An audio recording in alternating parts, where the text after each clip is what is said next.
All right, everybody. So I'm dropping another video, the Woe of Kings here, King of Woes, the Wojack. Interestingly enough, I wanted to talk about the background, and there's already a lot of videos like this. I'm doing mine today. I want to give it some time to open up and to let the information roll in so we could really know what we're talking about before we get out there and just start blabbing. Luigi Mangione, however, is the suspect in the United Healthcare snuffing. I don't know what word to use there. His termination. Let's see here. The title of the article is Luigi Mangione's valedictorian speech at 40K a year prep school. This was a story by Melissa Koenig for dailymail.com, and she goes on to detail what we know about him so far. Again, some of this has come from this article, some of it's come from CBS, CBC, NBC, CNN, various sources, okay? Fox, I'm sure, had some info getting in there, but this is the article that we're using as the basis for this. Luigi Mangione had served as a valedictorian of Gilman's school class of 2016. He was praised for his speech because of its inventive and pioneering mentality. He told his classmates that they would need incredible courage to explore the unknown and try new things. Depending on what you're going to say and what your take is, a lot of people are viewing this guy's actions as courageous, right? Or at least, well, they were bold. We'll leave it at that. The 26-year-old was a former Ivy League student, so he's intelligent. He worked throughout his time at Gilman trying to do things, I think, to better the world at large. He seems to be an anti-capitalist by all the rhetoric that's going around. He himself may have had an issue with the healthcare insurance industry, which, is really not a surprise to anybody because we all kind of thought this is coming from somewhere that's very personal. Apparently there's things circulating that his family was directly affected. There's also things circulating that he himself has some kind of injury to his back that has been repaired. One roommate said that they had spent time with him in Hawaii, and after an introduction surfing lesson that Mangione had taken, he was basically bedridden for a week due to previous injuries. Now he does have 4 screws in his spine apparently. Some photo that he sent to a former roommate and a friend confirmed that, but it seems like he also largely fell out of contact with everybody that he was close to. Family, relatives, friends. I mean, this is not some random nobody type everyday Joe person. His family owns a plethora of retirement homes and old folk care facilities. He volunteered at them at one point, at one of them after school. His other relative is actually a government official.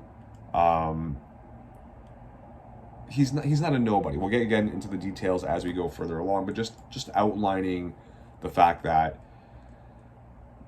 the guy could have had a pretty lucrative future had he stuck playing the game, but he kind of veered off the course. Very reminiscent of Kaczynski, who was another brilliant person, because people are saying this guy was brilliant. I mean, to be a valedictorian, right? He was in computer science. He was working in a computer engineering capacity, from what I understand, at his last job.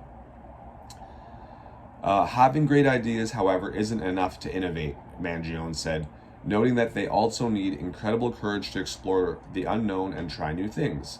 He went on to thank the parents for sending them, I'm reading this article as it's written, for sending them to the pricey boys' school, and told Gilman teachers and faculty members, "Our imagination draws from your inspiration, and our courage largely depends on your encouragements in the classroom and on the field and on the stage. Just like we've done these past few years, we'll be exploring the unknown, whether that be attending college across the country, traveling the world during gap years, or fulfilling military service in foreign countries," Mangione concluded his speech. "As we embrace the new, however, we won't forget the old. Friendships, values, and memories from Gilman will always stay with us." So he graduated from basically $40,000 a year Baltimore, Maryland prep school. Then he went on to attend Ivy League University of Pennsylvania. Being in an Ivy League school is no joke, as we all know. You got to have the brains, but you, like, honestly, connections, right? Mangione went on to attend the Ivy League University of Pennsylvania, where he studied computer science and engineering. He spent 4 years working in a software company based in Santa Monica, California, called TrueCar.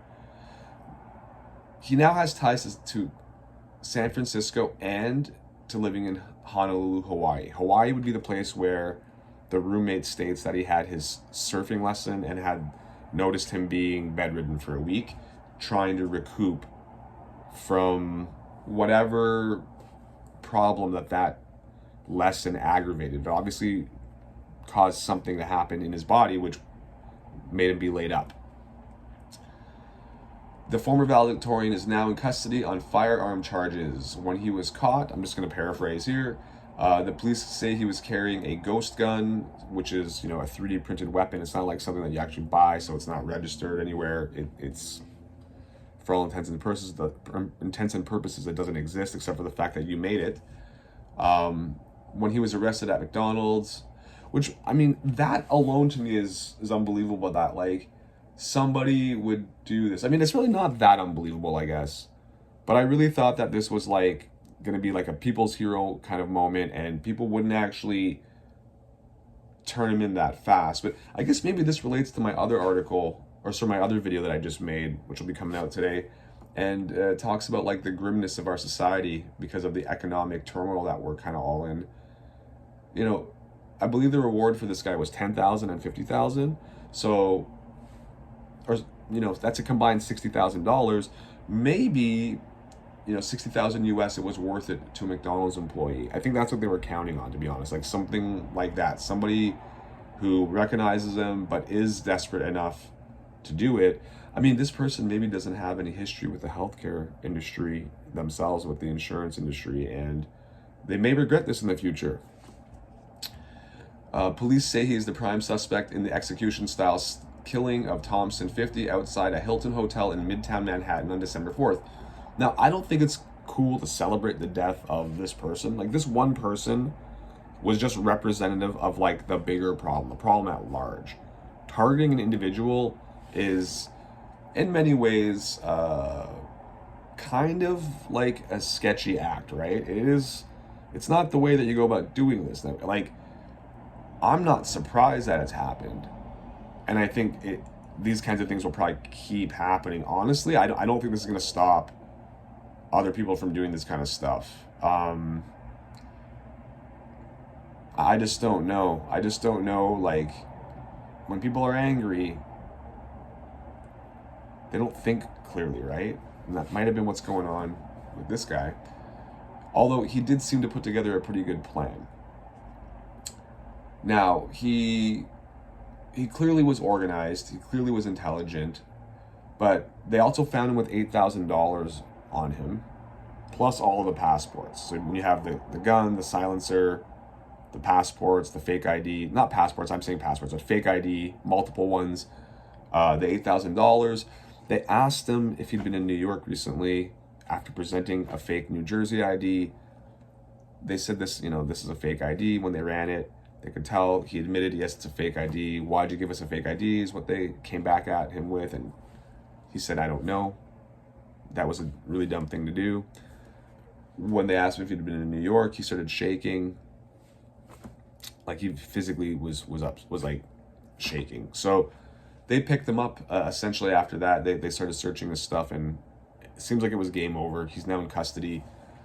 From everything that I can see, though, right here, his X account shows an X-ray of a complicated neck surgery. I mean, he's a young athletic guy. Something must have happened. I can tell you, he also had 3 books on his Goodreads list, which were about living with chronic back pain. I know somebody very close to me that lives with chronic back pain. I myself live with chronic pain in both of my arms and hands, as my long-term viewers know. Living with chronic pain will mess you up. It'll mess up the way you think. It'll mess up your behavior. The world doesn't make sense when you're living with or with chronic pain, right? It's different than when you're living normally. Now, they did find references to mentioning issues with the healthcare service. Like they found like 2.5 pages of him sort of like ranting about why he has a problem with the healthcare industry.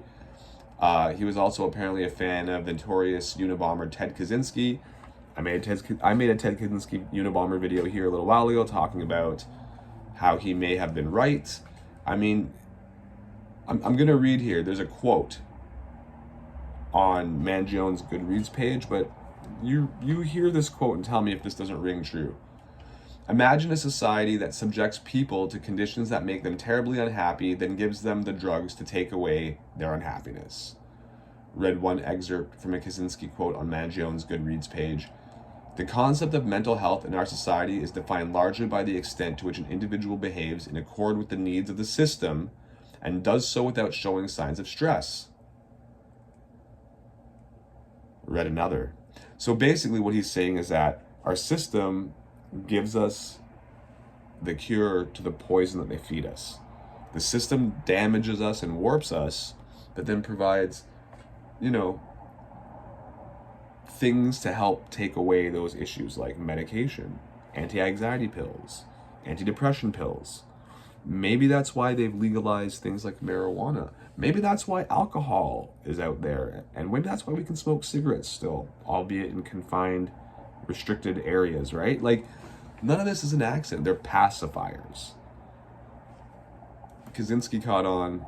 This guy seriously caught on to what Kaczynski was saying. It's too bad because, when these people hurt people, instead of just talking about things, because talking really doesn't do a whole lot. As you can see, I've been talking about this stuff for a year on my channel. It doesn't seem to really get anywhere. When you do something, it seems to get some attention. The problem is that hurting people is not the answer, because then it demonizes the whole thing. No matter what happens, the main media, the mass media, which is controlled by the powers that be, they're gonna turn him into a bad guy no matter what. He's not gonna be a martyr as long as they're allowed to have control of the story. The narrative of him being a martyr is only gonna be, his fan base, if you will. So it looks like the ID also matched the one that the suspected killer used to check into the New York hostel on November 24th. So one of the IDs that was found on him was the same as the one he used. I mean, he was also found with his own manifesto. Allegedly, it showed he was irate about the healthcare industry and its profits, and he had clothing on him that matched that of the shooter in the surveillance footage. She then thanked the public for their help in tracking down the killer. This was Jessica Tisch, the New York PD police commissioner. We should never underestimate the power of the public to be our eyes and ears. It's true. It's true. I'm really sad that somebody turned him in, though. Honestly, it's weird to think that he got sold out and turned in for 60 grand, and honestly, it was probably some desperate kid from a low-income family, or some person themselves, a low-income family, trying to raise their kids, and maybe just wanted to do the right thing for their family. And the only way they could do that was by doing this. You know what? They probably figured the guy's going to get caught anyhow, so it may as well be me, the one who makes the money. But yeah, it's honestly a shame to see this go down like this, because although I can't justify the guy murdering and taking the life of another human being. It's not really about that. It's more about the fact that you can turn anyone on anyone with enough money, right? You can money buys everything. At the end of the day, greed is getting a lot of people in America killed. Greed probably got Brian Thompson killed, and greed got this guy arrested, and he's gonna be landed in jail. And I don't know, I'm not really sure how it works. They caught him in Pennsylvania. I believe Pennsylvania has the death penalty, New York is where the crime was committed. So I'm not an American. I don't know how that works. But I mean, if he ends up, if they're able to charge him in Pennsylvania and like, you know, even though the crime was in New York, but he was picked up there, does that mean that he could get the death penalty? Like, I don't know how that works. But that would mean greed. Basically, greed is behind all of this. Peace out. I don't know, hit like, hit subscribe if you want to come listen to me talk about current events some more and give you my sort of take as a broken down Canadian middle-aged man. Holla.